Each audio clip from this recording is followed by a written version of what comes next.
السلام علیکم. ہم آکسفورڈ اردو سلسلہ کی پہلی جماعت کی کلاس کی کتاب بلبل کا ایک سبق دیکھنے جا رہے ہیں جس کا نام ہے منع کے بہانے.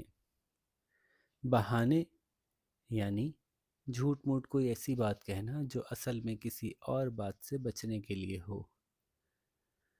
تو آپ پڑھیں گے تو سمجھ میں اور آ جائے گا. شروع کرتے ہیں. منا اور اماں کھانے کے کمرے میں بیٹھے تھے. اماں نے منع سے پوچھا، منع مچھلی کھاؤ گے؟ منا بولا، نہیں، مچھلی میں کانٹے ہیں. مچھلی میں کانٹے ہوتے ہیں نا. اماں نے پوچھا، گوشت کھاؤ گے؟ منا بولا، نہیں، گوشت میں ہڈی ہے.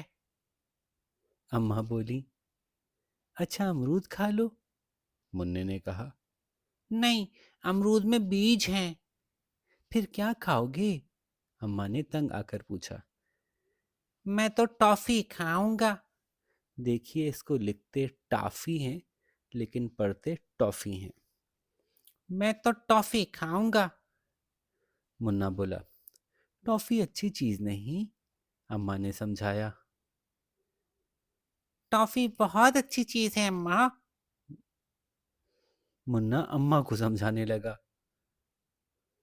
ٹافی میں کانٹے نہیں ہیں، ٹافی میں ہڈی نہیں ہے، ٹافی میں بیج بھی نہیں ہے. اچھا بھائی ٹافی کھا لینا، اماں نے کہا، مگر پہلے یہ تھوڑی سی مرغی تو کھا لو. یہ کہہ کر اماں باورچی خانے میں چلی گئیں. تھوڑی دیر بعد اماں نے منع کو آواز دی. منع مرغی کھا لی؟ نہیں، منا بولا. کیوں نہیں کھائی؟ اماں نے کھانے کے کمرے میں آ کر پوچھا. اڑ گئی، منا بولا. مرغی اڑ گئی؟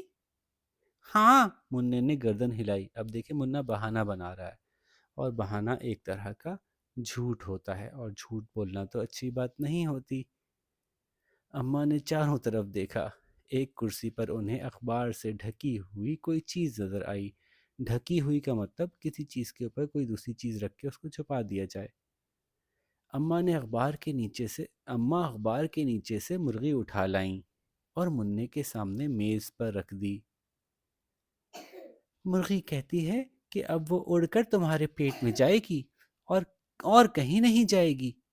یہ کہہ کر اماں منع کے پاس بیٹھ گئیں. منع کو مرغی کھانی پڑی. تو یوں اماں سمجھ گئیں کہ منا بہانے بنا رہا ہے. وہ مرغی نہیں کھانا چاہ رہا، اس کی طرح طرح کی باتیں بنا رہا ہے. تو اماں پھر پاس ہی بیٹھ گئیں تاکہ وہ ان کے سامنے ہی کھائے. ٹھیک ہے بچوں، شاباش. اب آپ بھی مجھے ایسی ہی اچھی سی ریڈنگ کر کے سنائیے. اللہ حافظ.